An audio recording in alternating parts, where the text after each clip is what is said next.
আসসালামু আলাইকুম। সবাই কেমন আছেন? হয়তো ভালো আছেন, কিন্তু আমি ভালো নেই। এর কারণ হচ্ছে, একদিকে রমজান মাস, নতুন করে ইরানে হামলা চালিয়েছে আমেরিকা, ইসরায়েল। সেই নিয়ে গত 2-3 দিন ধরে বেশ যুদ্ধ চলছে। পৃথিবীর অবস্থা টালমাটাল। আর তার চেয়ে আমার কাছে আজকের একটা ভিডিও, একটা খবর, আমার কি বলবো, কথা বলতে কষ্ট হচ্ছে ভিডিওটা দেখে, খবরটা শুনে।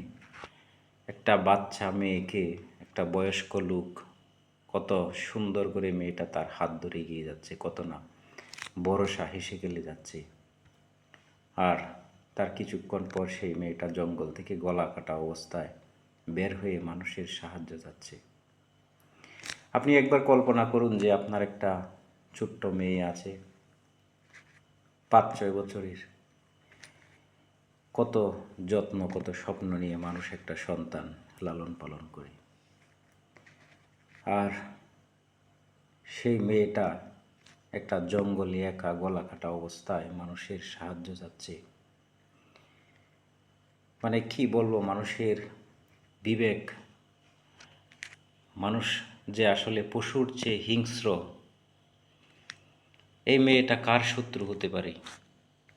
এই মেয়েটা কার ক্ষতি করতে পারে?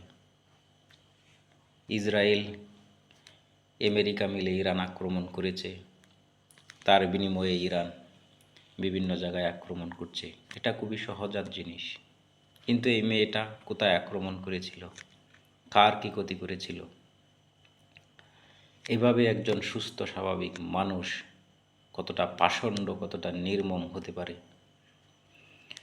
তারপর কয়েকজন শ্রমিক যখন সেই মেয়েটাকে হাসপাতালে নেওয়ার জন্য কোনো বাহিনীর লোকজনের সাহায্য চাইল, তারা বলল যে এটাকে নিয়ে গেলে হাসপাতালে আরও আপনারা বিপদে পড়বেন। তারপরও সেই ছেলেগুলো, দোষী হোক নির্দোষ হোক, তারা নিয়ে এসেছিল, মেয়েটা বাঁচে নাই। এটা যে জাতির জন্য কত বড় লজ্জার, কত বড় কষ্টের। প্রত্যেকটা আসামি ধরা খায়, কিন্তু কোনো দৃষ্টান্তমূলক শাস্তি হয় না। এই জন্য এরকম ঘটনা ঘটেই যাচ্ছে। কয়েকদিন আগে নরসিংদীতে একটা মেয়েকে এভাবে সরিষা ক্ষেতে মেরে ফেলে রেখেছে। মাগুরায় ঘটনা ঘটেছে। প্রতিদিন হত্যা, দর্শন, লুটতরাজের মতো ঘটনা ঘটেই যাচ্ছে। অথচ আমরা সরকারের তরফ থেকে সেরকম কোনো বাণী পর্যন্ত শুনি না। অ্যাকশন তো দূরের কথা।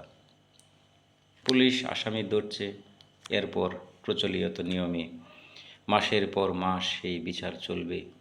অপরাধীরা হয়তো বুক ফুলিয়ে আবার বের হয়ে আসবে, আর এরকম নিরপরাধ মানুষেরা আমাদের দেশে মরতেই থাকবে। আসলে আমার কথা বলতে কষ্ট হচ্ছে। মনে হচ্ছে যদি সুযোগ পেতাম, ওই লোকগুলোকে সামনে পেতাম।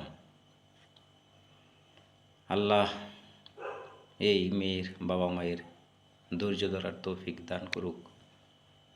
এই মেয়ের জন্য আপনাদের কারো জান্নাতের দোয়া করতে হবে না যে আল্লাহ মেয়েটাকে জান্নাত নসিব করুক। আল্লাহ তাআলা যে জুলুমের শিকার হয়, নির্যাতনের শিকার হয়, সে ব্যাপারে স্পষ্ট নির্দেশনা দিয়েই দিয়েছেন। একটা কি বলবো, আমি বলার ভাষা হারিয়ে ফেলেছি। রমজান মাস চলছে, আর এরকম একটা ঘটনা ঘটল দেশে। আমাদের সেই তথাকথিত জটাধারী টিপওয়ালি, সেই সুশীলদের এরকম কোনো বক্তব্য আপনারা পাবেন না। ইদানিং একটা কি বেরিয়েছে, কাপড় ব্যবসায়ী, অর্ধ উলঙ্গ নর্তকী। এদের আপনি এগুলো নিয়ে কোনো বাণী দেখবেন না, কোনো স্ট্যাটাস দেখবেন না, রাজপথে নামবে না এরা। তো আল্লাহ নিজ হাতে আমাদের রক্ষা করুক, আমরা যেন মানুষ হই। আর সকলে ইরানের জন্য দোয়া করবেন, ফিলিস্তিনের জন্য দোয়া করবেন। মুসলমানদের একতাবদ্ধ হওয়ার কোনো বিকল্প নেই। এরকম অপরাধীদের আপনি আজকে একটাকে ধরে প্রকাশ্যে লম্বা ক্রেনের মধ্যে হাইওয়েতে ঝুলিয়ে রাখেন, মৃত্যু না হওয়া পর্যন্ত, দেখবেন এই সমস্ত অপরাধ কমবে, এছাড়া কমবে না।